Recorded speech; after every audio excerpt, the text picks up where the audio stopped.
Our American history is rooted in the shared experiences of all of its people.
If its people don't share the knowledge from those experiences, we can never really know each other.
If we don't know each other, we will remain separated, and equality will never come.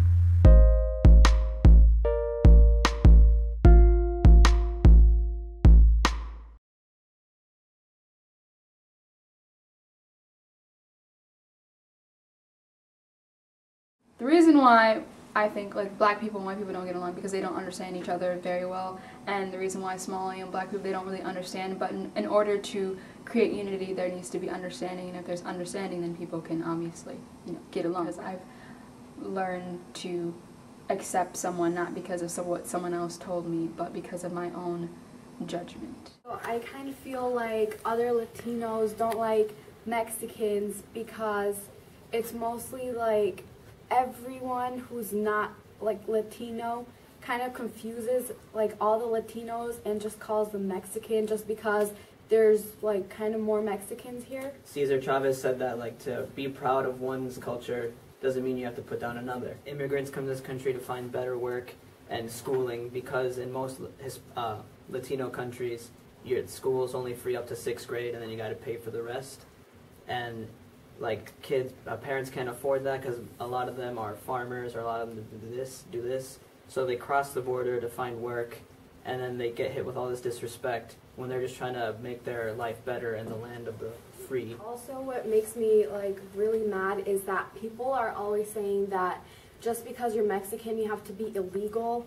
And that's not true because most of us, like not all of us, but a lot of us were actually born in the United States and we get hit with that like a lot, and it's very disrespectful for people to say that. My dad was here illegally while he was here, and my mom likes to joke about how I'm half illegal. And at first, I thought it was funny But now I think it's pretty stupid, you know, because she's white, obviously. So, I mean, she just doesn't understand. She'll never understand, you know, what those words would feel like if somebody said that to her. This bothers me so much, but I hate that I can't say, I can say that I'm black, but I can't say that I'm white, or people don't accept that I can say that I'm white. When my black side is just as much a part of me as my white side. I've grown up around both sides of my family. There's always been like an equal amount of each part of me, so it doesn't make sense to me that I shouldn't be able to say that. It's like, I'm proud of who I am. I'm proud of my black side and my white side. I love my white side of my family, and I love my black side of my family.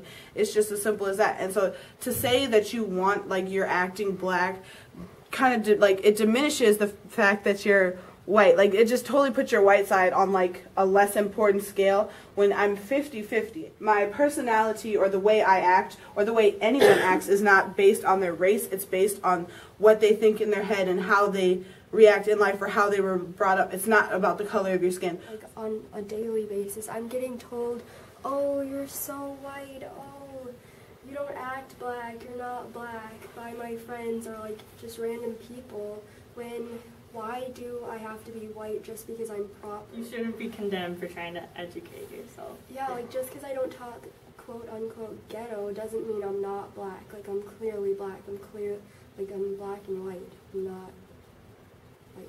I can't say I'm white because I look Mexican or whatever people say, but the truth is that people just because I'm mixed, they sometimes, or my friends or whoever I'm around, they will be like, you're not Mexican, you're white, just because the way I dress sometimes or the way I talk or the way I try to express. But the truth is I'm more close to my Mexican side than my white side, but I'm proud to be both either way. I really love what I am, and I have like so much culture, so much heritage behind me, and it kind of offends me just because of the way that I talk or who I hang out with. I shouldn't be labeled as an Oreo just because I'm not always with the Somali girls or I'm not always with the black people. Like it just really bothers me. I feel that as a Somali person that everybody kind of writes us off. I feel like people just like see us and they're like, oh, like Somalians. And even if you're like, oh, we're called Somalis, people don't even really care. I feel like people just write us off, and I feel like people don't even really see us or understand us. And I feel like Somali people are so powerful, and we're like so strong, and we all work together, and we all came here with a goal. And I feel like everybody in all of our hearts, we're trying really hard to like get educated, like find really great jobs, so one day we can move back and we can rebuild Somalia, because I feel like in every kid's heart, that's what they really want. I just think that every race is actually a good race on the inside, because, you know, changing is possible. So, you know, having friends from all cultures and backgrounds is amazing. So, you know, that's why I like to, you know, socialize myself with every single race, gender, no matter what you are, what you believe in, because at the end, you know, that they're going to have your back if you befriend them. So, you know, having that love and friendship in your life is actually going to make it even better.